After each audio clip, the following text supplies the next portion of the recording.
tengamos que hacer la prueba nuevamente. Sí, no hay problema. Una vez que finalice la reunión, la descargo y se la envío junto con las notas, para que tengan las notas de la Sería prueba 2 bueno también. si pudiera explicar de nuevo lo que había explicado para que quede grabado. Ya. Sí. Bueno, la parte 1 considera los conceptos generales, que son básicamente definición de algunos conceptos. En este sentido, la pregunta número A, o la pregunta A, perdón, de la parte 1, considera la principal línea de investigación en aprendizaje básico. Y ahí yo les describí al menos tres grandes líneas, ¿ya? Tres grandes áreas, podríamos decir, en las cuales se investiga el aprendizaje básico, o tres procesos, tres procedimientos, o tres paradigmas, como ustedes lo quieran entender. Entonces, básicamente la idea es que ustedes los describan ahí. Es decir, el aprendizaje básico por ejemplo, se dedica o estudia a partir de un procedimiento más simple que hay, ya que es X, y el cual consiste digamos, en X concepto. Luego la pregunta número eh, y considerando la investigación de memoria, la idea es que ustedes describan un experimento característico de esta área. ¿Ya? Y ahí yo les señalé, por ejemplo, el experimento de Sperling. Hay un experimento también que evalúa el impacto que tiene la generación o la elaboración, digamos, de la información como aporte a la memoria, digamos, en el sentido de que, por ejemplo, tener dos grupos, por ejemplo, en el cual uno elabora la información en el sentido de que, por ejemplo, elabora una oración con una palabra, en comparación a otro grupo que por ejemplo, simplemente lee la palabra. Ahí tenemos un experimento que es clásico, digamos, de la memoria, y que básicamente tiene dos grupos. Entonces, la idea es que ustedes, principalmente acá, describan el diseño del experimento, es lo que más interesa, digamos, para poder entender mejor cuáles son las variables independientes, dependientes, y cuál es, en el sentido, el diseño de alguna forma también me entrega información acerca de cuál va a ser el procedimiento que van a utilizar posteriormente para evaluar este experimento. Es una descripción no muy extensa, ¿ya? Básicamente que permita entender bien el experimento como tal. Luego la pregunta C dice, ¿cuál considera usted que es el principal aporte de la electroencefalografía, G, a la investigación en psicopatología? Esta es una pregunta que eh, considera también una reflexión que usted pueda hacer, digamos, desde eh, la electroencefalografía como medida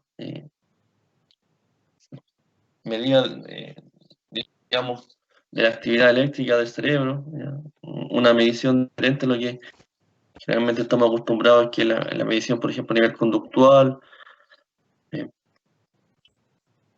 y qué nos permite o qué aporta, digamos, este tipo de medición a la investigación, no solamente eh, digamos, con personas que no poseen ninguna patología, sino que también con algunas personas que sí poseen alguna patología, o como dice acá, alguna psicopatología, qué aporte o qué nos entrega, digamos, este tipo de investigación, digamos, con este formato de investigación, con este formato de medición, a la investigación en psicopatología. Es una pregunta que también considera una parte más reflexiva acerca de lo que usted cree que eh, aporta, ¿ya? ¿Ya? Aporta esta medición que tiene otras características, como les señalaba, y que no solamente permite la evaluación de personas que podríamos denominar no patológicas, sino que también las personas que poseen alguna patología o psicopatología en particular. Y luego vienen las preguntas de alternativa, ¿ya? En este caso, eh, son 5 preguntas. La primera dice, dentro de los requisitos para elaborar un diseño experimental, podemos señalar. Alternativa A dice manipular la variable independiente, midiendo su efecto en la variable dependiente, lograr la equivalencia de grupos, asegurar el establecimiento de relaciones espurias, la existencia de grupo control, las alternativas A, C y D, las alternativas A y B. ¿Ya? Esas son las 6 alternativas que hay para la pregunta 1, podríamos decir, de la parte 2. La segunda pregunta dice, más allá de los laboratorios,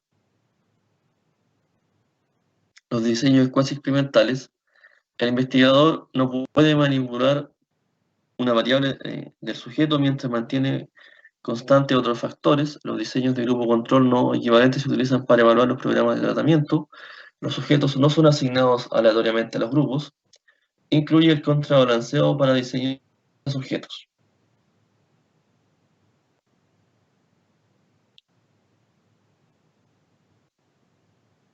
Entonces, luego dice, un elemento fundamental en todo diseño experimental es la definición de las variables.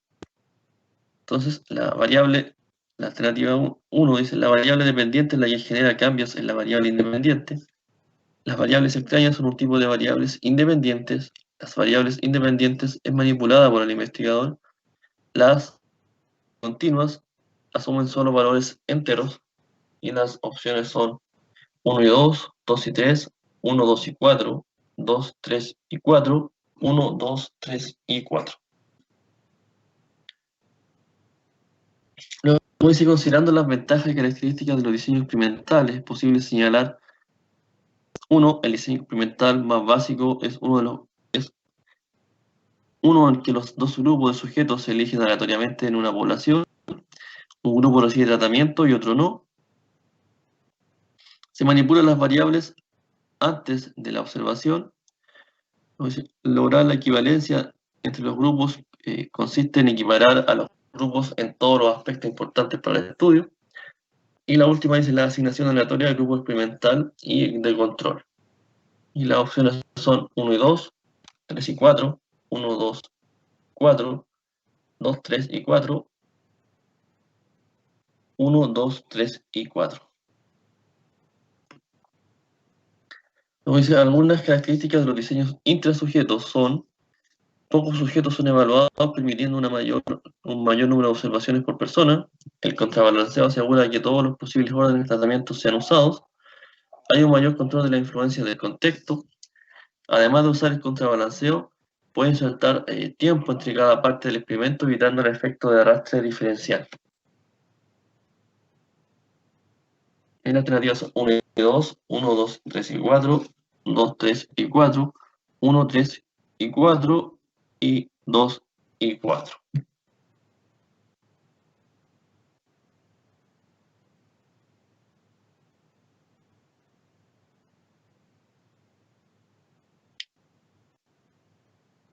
Bueno, acá me equivoqué, no es parte 2, es parte 3 ya.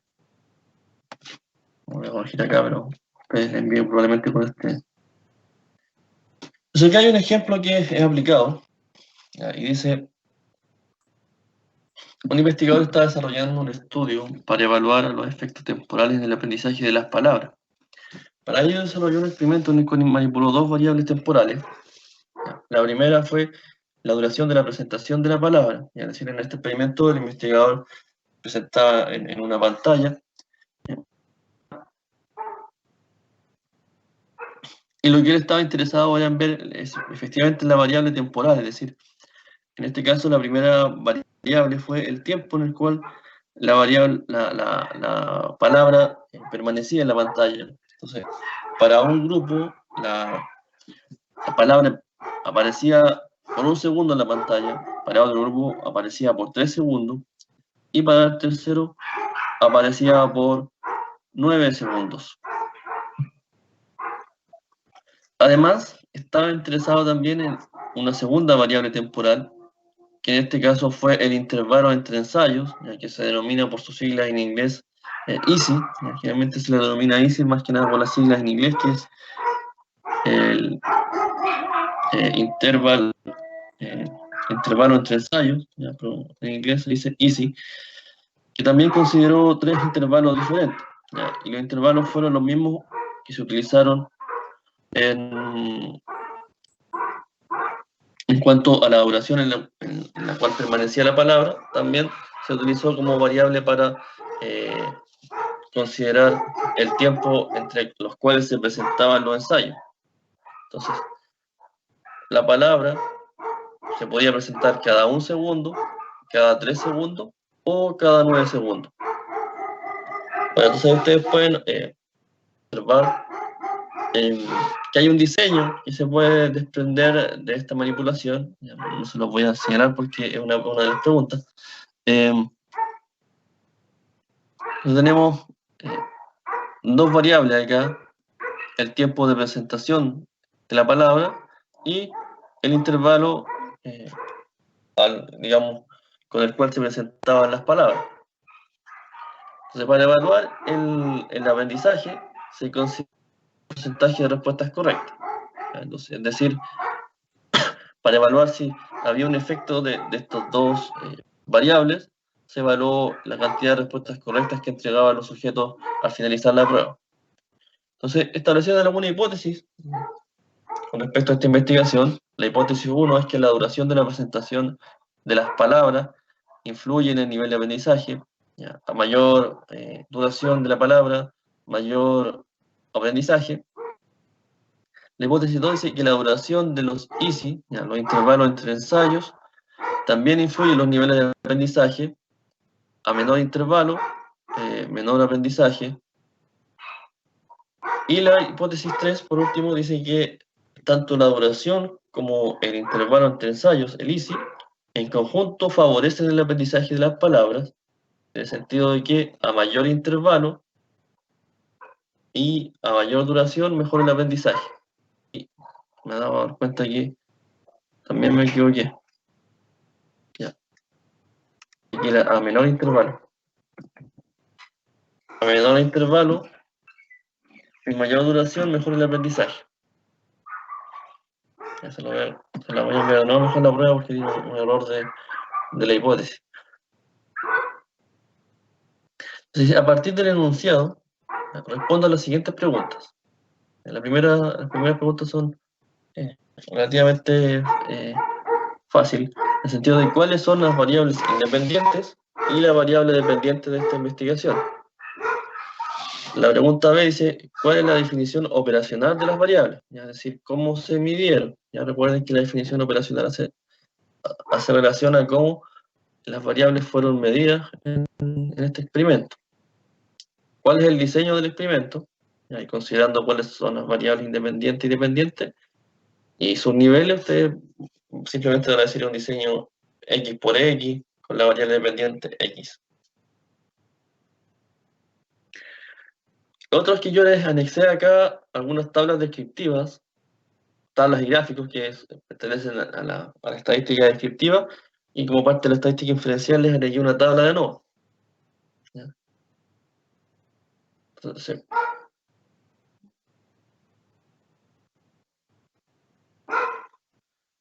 por ejemplo, lo que ustedes tienen acá, primero es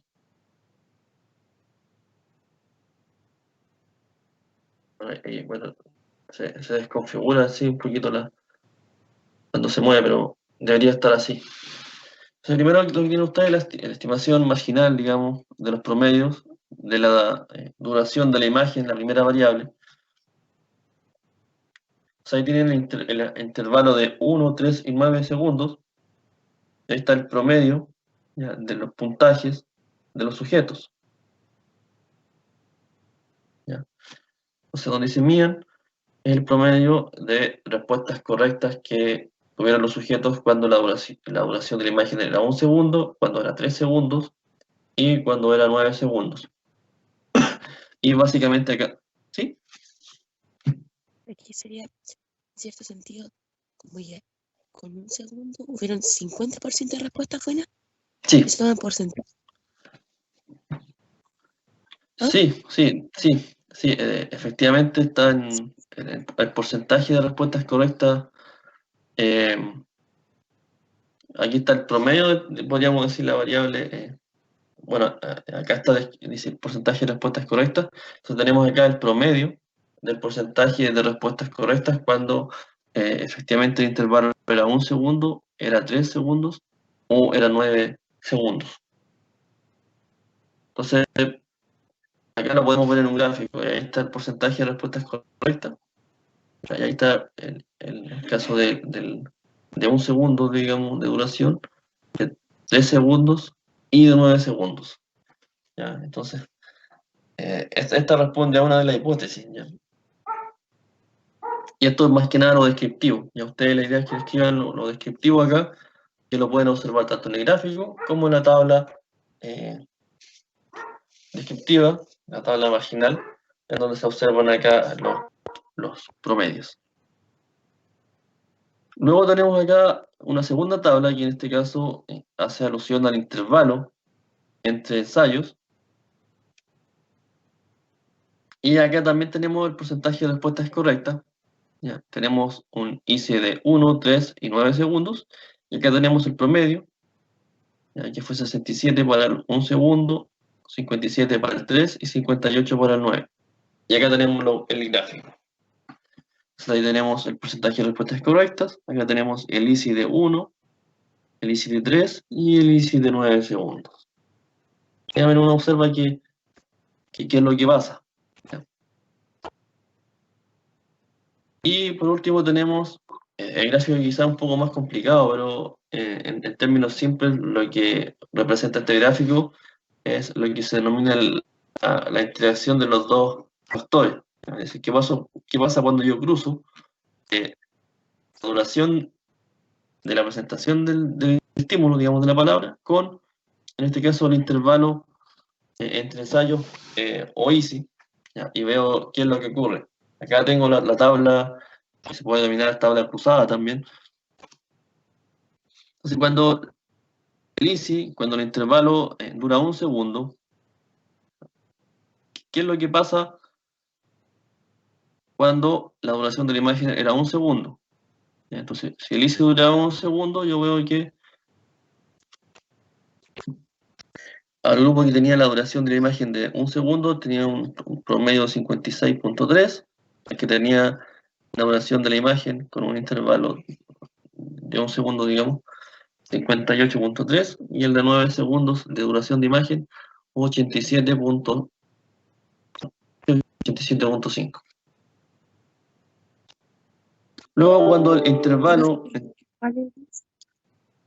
¿Cómo? En el sentido de, el ICI es El- cada cuánto se repite la imagen o como... sí, sí, efectivamente. Lo que pasa es que cuando tú desarrollas este tipo de experimentos, el experimento consiste en que se presenta una imagen en la pantalla.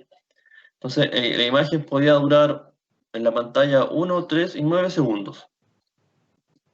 ¿Ya? Y luego, sí. luego también esta imagen va a aparecer en varios ensayos. Ya quizás me faltó señalarles ahí que son varios ensayos. Entonces, por ejemplo, son 60 ensayos, entonces aparece la imagen número 1, por ejemplo, por 1 segundo. Luego puede pasar 1, 3 o 9 segundos hasta que aparezca la imagen nuevamente. Ya, profe, entendí. Sí, entendí. ¿Ya? Entonces, esas son las dos variables temporales que se estudian aquí. Uno, cuánto duraba la imagen, y la otra es cuánto tiempo pasaba hasta que apareciese la imagen nuevamente. Entonces, acá lo que ustedes tienen es una tabla de interacción en donde se puede observar en la primera columna la duración del ISI del intervalo, ¿ya? Y acá se ve qué ocurre con la duración de la imagen. ¿Ya? Y acá están todos sus niveles, es decir, cuando el ISI dura 1 segundo, ¿qué pasa cuando la duración de la imagen dura 1, 3 y 9? Luego, cuando el ISI es de 3 segundos, ¿qué pasa con la imagen que duraba 1, 3 y 9 segundos? Y por último, cuando el ISI era de 9 segundos, ¿qué pasaba cuando la imagen duraba nuevamente 1, 3 y 9 segundos? Y acá se ve el gráfico. El gráfico también refleja esta interacción, entonces tenemos la duración de la imagen acá y el porcentaje de respuestas correctas. Entonces, cuando la duración de la imagen era 1 segundo, ya acá tengo los tres niveles de ISI. ¿Ya? Es decir, con los tres ISI, Cuando la imagen dura 1 segundo, acá nuevamente los 3 intervalos. Cuando la imagen dura 3 segundos, y cuando la imagen dura 9 segundos, acá también los 3 intervalos. ¿Ya? Entonces, ahí uno puede observar qué pasa cuando yo cruzo mis variables. ¿Ya? ¿Hay alguna diferencia que yo pudiese observar acá? En el hecho de que yo pueda ver si estas variables de alguna forma interactúan. ¿Ya? Y luego viene la tabla, la última que yo les pido que interpreten, que es la tabla de ANOVA, que traté de hacerla lo más simple posible. Ya que ustedes recuerden que ustedes interpretan la tabla de ANOVA como interpretan siempre una tabla de ANOVA, o como interpretan una tabla de prueba T, digamos, que tiene un valor de F, ¿ya? Que es el valor de la prueba, y el valor P, que ustedes recordarán cómo se interpreta más o menos. Y lo que ustedes ven acá es más o menos resumido todo lo que es la estadística descriptiva. Entonces nosotros podemos observar si hay un efecto principal de la duración de la imagen, ¿ya? A donde dice duración imagen, ¿ya? Y acá vemos si hay o no un efecto. Podemos ver si hay un efecto principal de easy, ¿ya? Ahí vemos si todo o no Pero, un profe, efecto. ¿en cuál columna me concentro para ver si está el efecto? En la final, recuerden que acá interpretas como el valor P. ¿Ya? No sé, bueno, Solo P. solo P sería para interpretar. ¿Ya? O sea, para reportar se ocupan las otras, pero yo no les voy a pedir eso acá porque no formó parte del curso, así que me interesa que solamente ocupen el valor P. ¿Ya? Como yo les digo, Ya, se y en ese ocupa. sentido, ¿qué se hace? Se hace que hay que colocar cuál tiene más incidencia o qué. No, es que, miren, recuerden que cuando ustedes interpretaban en estadística una prueba T, por ejemplo, o una ANOVA simple, o interpretaban, no sé, una tabla de contingencia con el valor de contingencia, o con el chi cuadrado, que es lo que se utiliza en la tabla de contingencia, por ejemplo. Ustedes siempre tienen una hipótesis nula y alternativa, ya, pero no lo voy a hablar con eso ahora. Pero uno siempre quiere ver si la diferencia o la relación, en el caso de las pruebas de correlaciones, siempre uno quiere ver si hay un efecto significativo. ¿Ya? Recuerden que uno siempre evalúa el nivel de significancia, ¿ya? Y eso se hace a partir del valor P. Entonces acá lo que uno puede hacer es como una prueba de todo o nada, ¿ya? Uno dice, o hay un efecto o no lo hay. Entonces que yo con el valor P puedo saber si hay un efecto o no. Acá yo no puedo medir el grado de eficacia de este efecto ya en esta tabla. En esta tabla es una tabla de todo o nada. Es decir, yo veo el valor P, lo contrasto con el valor de alfa, ¿ya?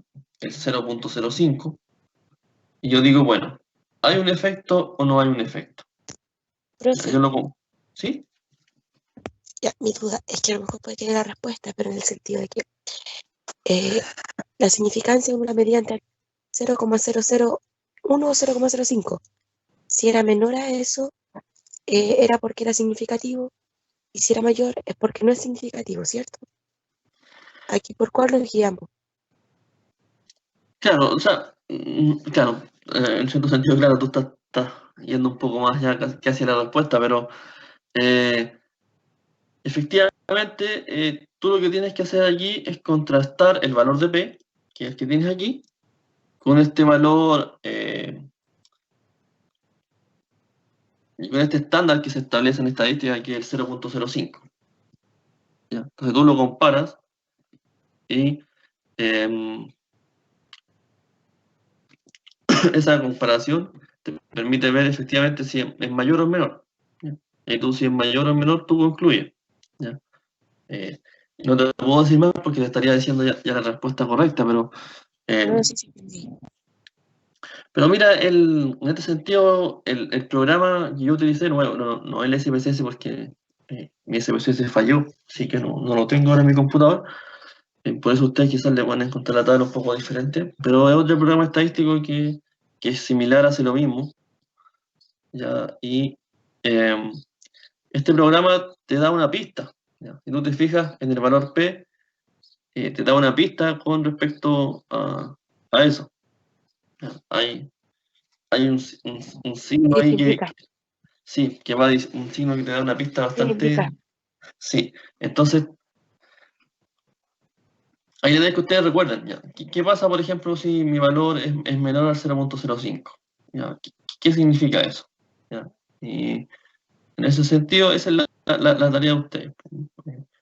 Digamos, recordar, eh, en estadística, esta prueba no se diferencia de las demás pruebas, como yo les decía. Siempre, si ustedes ya tuvieron estadística y recordarán cómo se interpretaba la tabla de correlaciones, cómo se interpretaba el nivel de significancia ahí, o cómo se interpretaba, digamos, la significancia en una prueba T, esto básicamente no es lo mismo, ¿ya? Cuando el valor P es menor o es mayor al 0,5, yo interpreto de una forma, ¿ya? Y concluyo de una forma, ¿ya? En el caso de la ANOVA, yo tengo una variable acá, duración de imagen, ¿ya? Yo veo el valor P y digo, ¿es mayor o menor? Por lo tanto, ocurre esto, ocurre lo otro. Luego con el ISI es lo mismo. Tiene su valor P, yo digo, ¿es mayor o menor? Por lo tanto, ocurre X.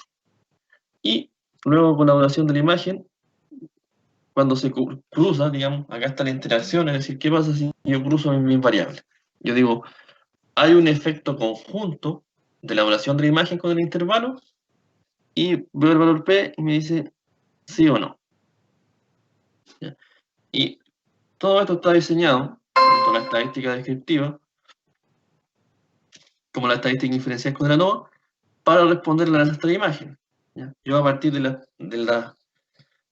los gráficos y de las tablas, ¿ya? Si ustedes se fijan, cada uno de los tablas y cada uno de los gráficos está diseñado para responder a las tres hipótesis, ¿ya? Y la estadística busca lo mismo. Es más, ustedes ven que la primera prueba de la duración de imagen, ustedes la pueden ver que corresponde a esta medida. ¿Ya?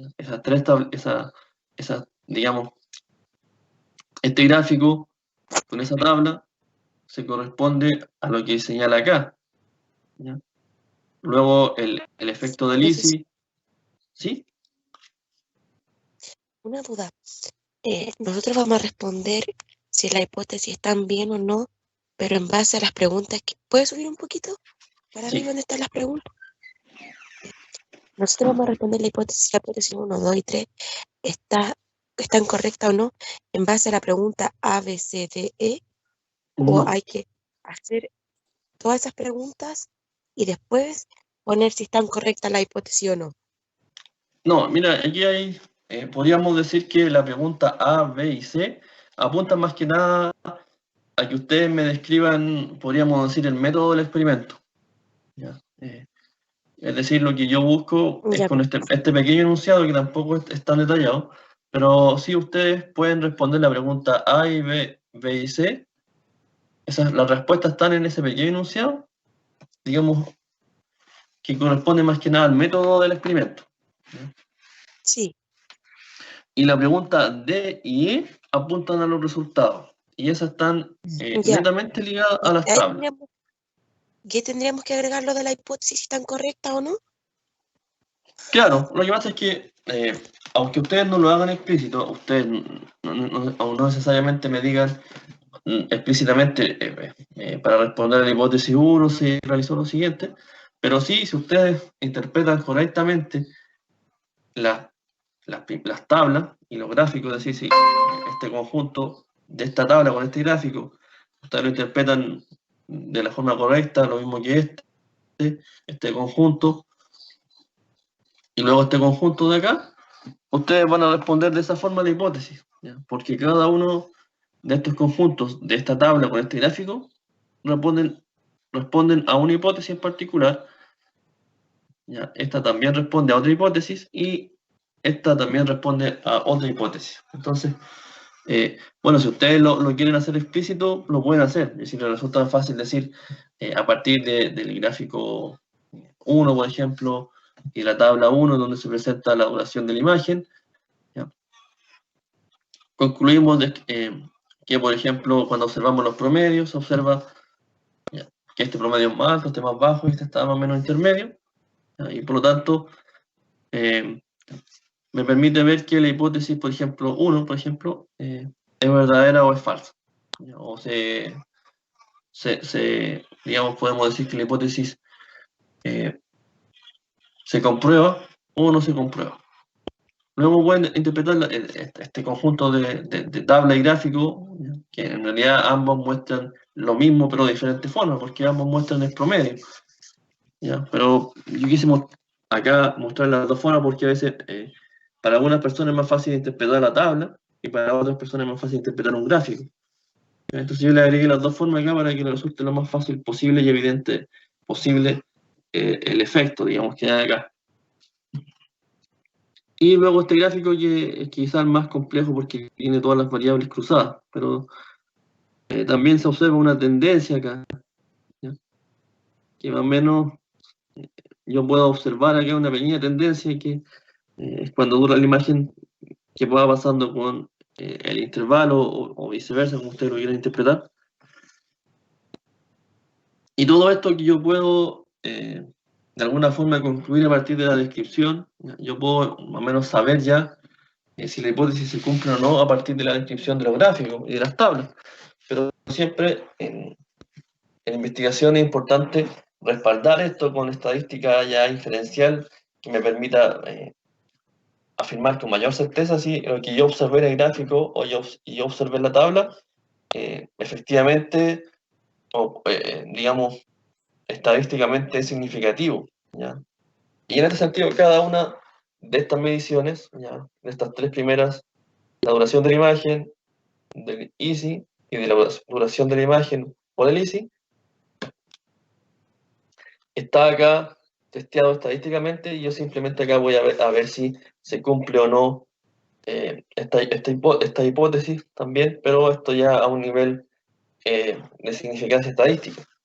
Yo con los gráficos y tablas anteriores puedo descriptivamente concluir si es que se cumple o no la hipótesis, pero acá yo tengo la certeza ya de poder concluir con una estadística más avanzada y por lo tanto con estadística en este caso de una prueba de ANOVA.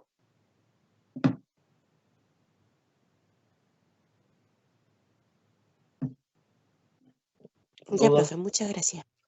¿Ya? De nada. ¿Dudas? ¿Consultas? Profesor, respecto al diseño del experimento, no, ¿Sí? no sabemos muchos tipos de diseño, o sea, de los que nos ha mostrado solamente, pero nos podría decir, por ejemplo, no sé, 4 tipos de diseños que podrían ser para que nosotros indagáramos, porque nosotros conocemos el de 2x3, el de 2x10, pero más allá no sabemos, porque solamente nos hizo talleres con eso, pero no sabemos cómo identificarlos bien.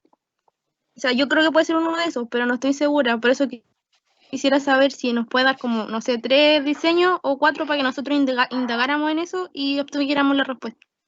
Sí, mire, lo que pasa es que yo en particular que no les mostré a ustedes un diseño de 2x3 o de 2x10, pero a lo que yo iba con eso es que los diseños están en función de los niveles que poseen las variables independientes. ¿Ya? En ese caso ustedes Profe, tenían... ¿Sí? pero eso ¿Sí? sería el de 2x10 y el 2x3. Igualmente sería un diseño factorial, po, porque lo Sí, que va mire, cambiando son los niveles de comparación. exactamente. Exactamente, muy bien. Exactamente lo que... O sea, ustedes aquí claramente tienen un diseño incremental. ¿Ya? Eso no va a cambiar. Y claramente también tienen un diseño en ese sentido experimental que es factorial, ¿ya? Porque acá ustedes van a tener factores.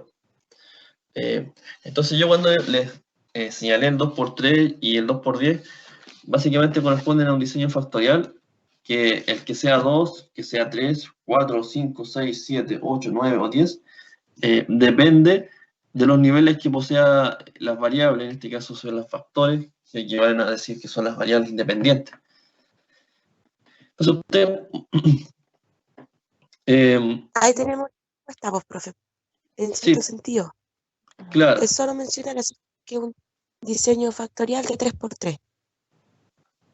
Claro, algo así. Ya no, yo no lo voy a decir ahora porque te estoy diciendo la respuesta correcta, pero es un diseño, claro, factorial, es un diseño experimental, ya, eso está más o menos claro. Lo que ustedes tienen que ser capaces de reconocer acá son los niveles.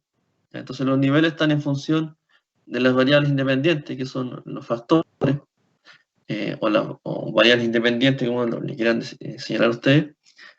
Y claro, eso varía en función a los niveles que tenga. Entonces puede tomar cualquier valor ya a partir de los niveles que tiene la variable independiente.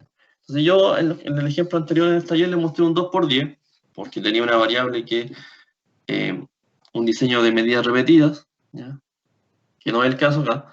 ¿Ya? Ahí les doy otra vista. Este no es o sea, probablemente sí lo podría considerar como una medida repetida en el sentido del número de ensayos, pero no es el objetivo de la medición evaluar el efecto, digamos, del número de ensayos. Entonces, si bien este experimento yo lo podría interpretar como medidas repetidas, para lo que yo les pido que interpreten acá no es el caso.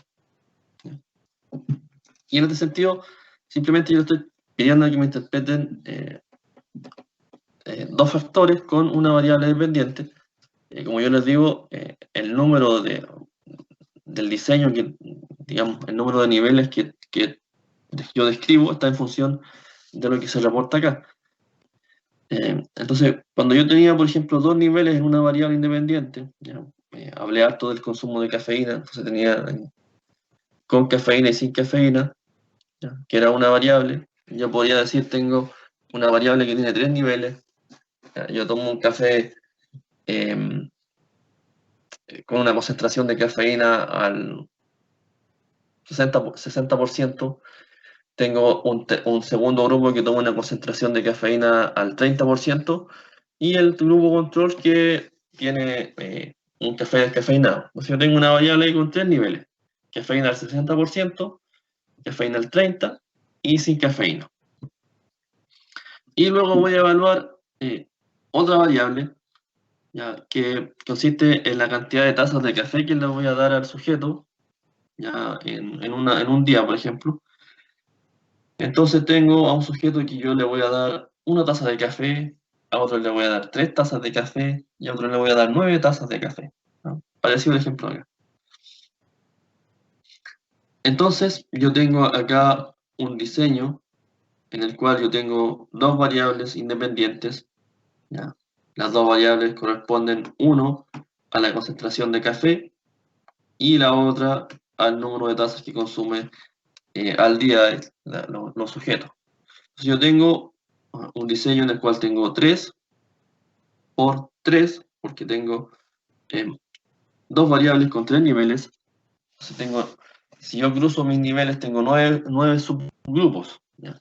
Tengo los sujetos que consumen una concentración de 60% de café, que consumen 1 taza al día, 3 tazas al día o 9 tazas al día.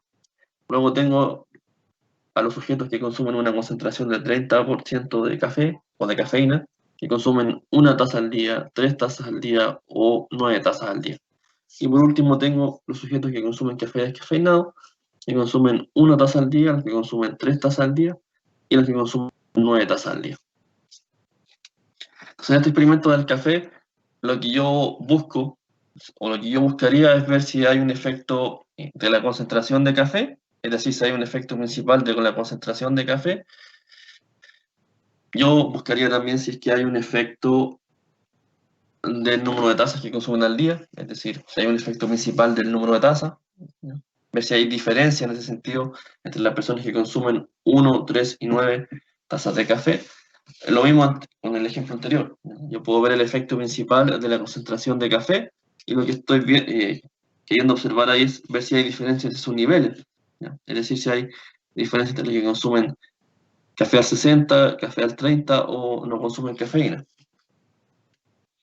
Luego yo digo, bueno, ya vi los efectos principales, es decir, si hay un efecto de la concentración de café, si hay diferencia en sus niveles, hay un efecto del número de tazas que consumen al día, veamos si digamos, se diferencian sus niveles, y luego yo quiero ver la interacción entre ambas. Es decir, ¿qué pasa cuando yo cruzo la concentración de café con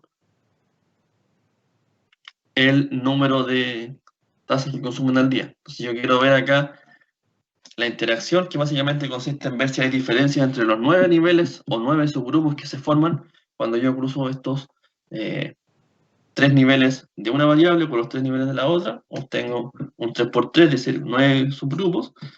Y yo mediante esta interacción quiero ver si hay diferencias entre cada uno de estos 9 subgrupos.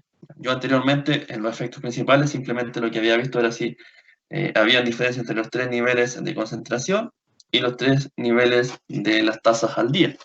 ¿Ya? Pero ahora quiero ver en su conjunto si se diferencian al yo cruzar estos dos variables independientes o dos factores, si estos 9 subgrupos que forman ellos también se diferencian entre sí.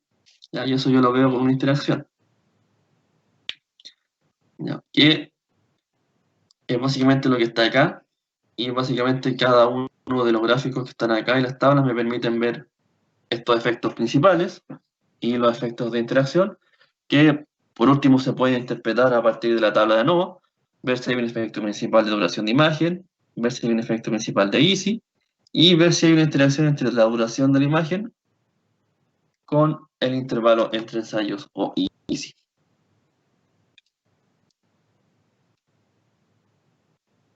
¿Más dudas, más consultas?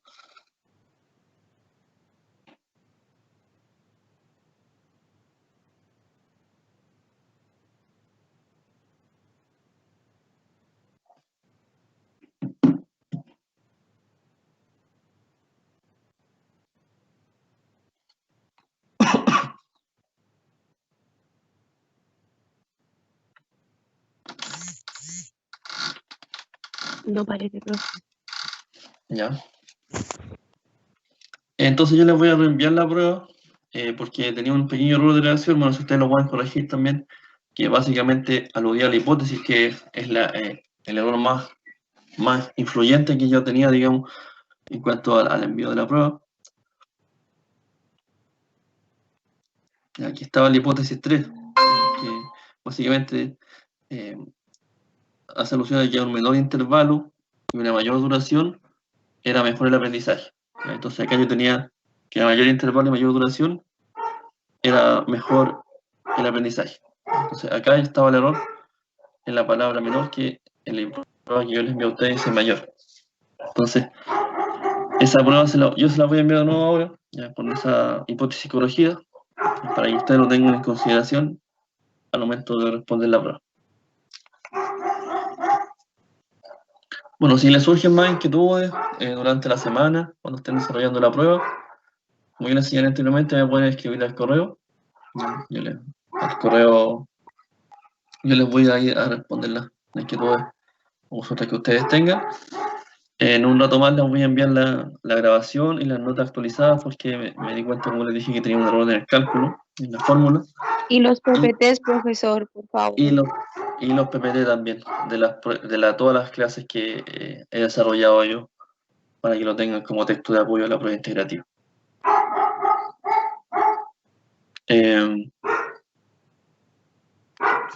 Bueno, básicamente eso, y como les digo, si tienen dudas o consultas, me las escriben por correo. No sé si les queda alguna inquietud, alguna duda que les pueda resolver. No, profesor. Profesor, en la primera pregunta, la A, ¿usted quiere solamente que nombremos a modo general los tres, ¿cómo se llama?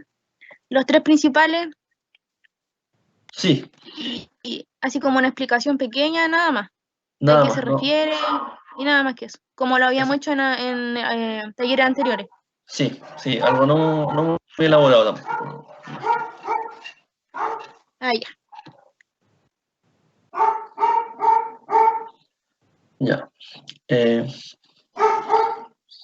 miren, si no les queda más, no tienen más dudas, más consultas, dejamos hasta acá la sesión. Entiendo que ustedes tienen varias cosas que hacer. Así que, bueno, los dejo aquí en libertad ya para que puedan seguir haciendo sus cosas. Bueno, me despido ya como última clase. un gusto haber compartido con ustedes estas clases. Deseo que tengan un buen final de semestre, ahora que tengan un feliz año nuevo. Que les vaya muy bien en la prueba integrativa. Yo les voy a subir las notas cuando las tenga. Así que me despido. Que estén muy bien. Chao.